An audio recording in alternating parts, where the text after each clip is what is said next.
Hi mga ka-sounds, magandang umaga po mga ka-sounds. Ito mga ka-sounds, mayroon tayong i-unbox na naman na order natin sa Shopee mga ka-sounds.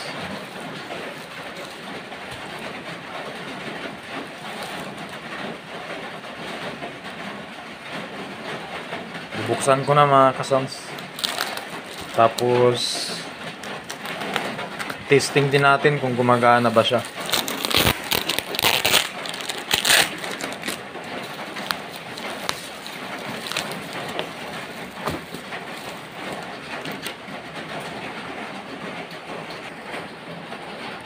Ayan na po mga ka-sounds, nabuksan na natin. Ayan yung model niya.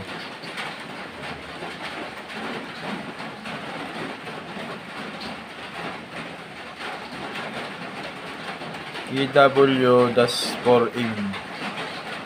Ayan.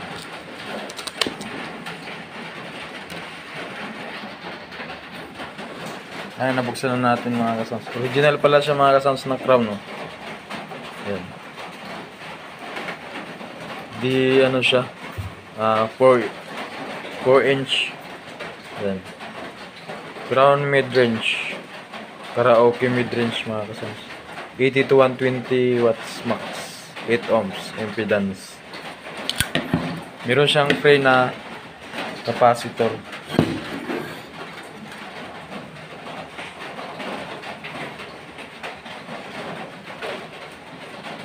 Silaw.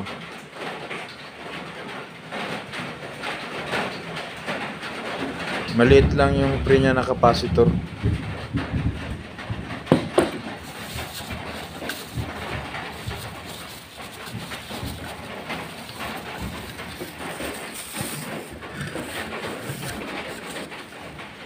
Titesting na natin mga ka-sounds. Okay naman yung ano niya, wala naman sa UP. Yan. Original crown.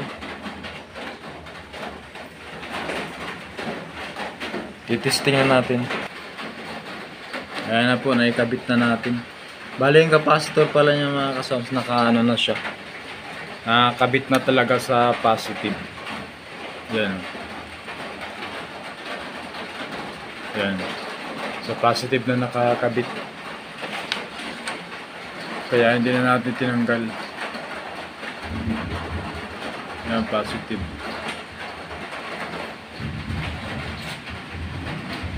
Sasaksak na yung ano, yung power ng ano natin yan, amp natin. Tapos dito lang tayo kukuha ng ano ng audio sa ano diyan. Dito sa CD. Ito yung kakabit natin diyan. Tapos yung dulo naman,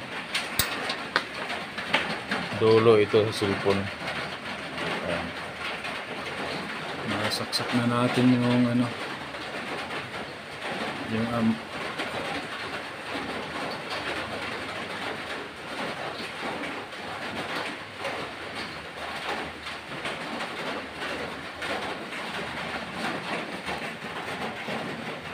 Pipili na tayo ng pang sound check natin. Naka-open na rin yung amp natin. Ayan mga ka-sound yung connection natin. Ayan. Audio, CD, DVD, puntang cellphone. Ayan. Tapos din natin pinabit sa speaker.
Yun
lang mga kasounds. Maraming salamat sa panonood at pagsubaybay ng aking munting channel. Hanggang sa muli mga kasounds. Thank you. Ingat po tayong lahat. God bless.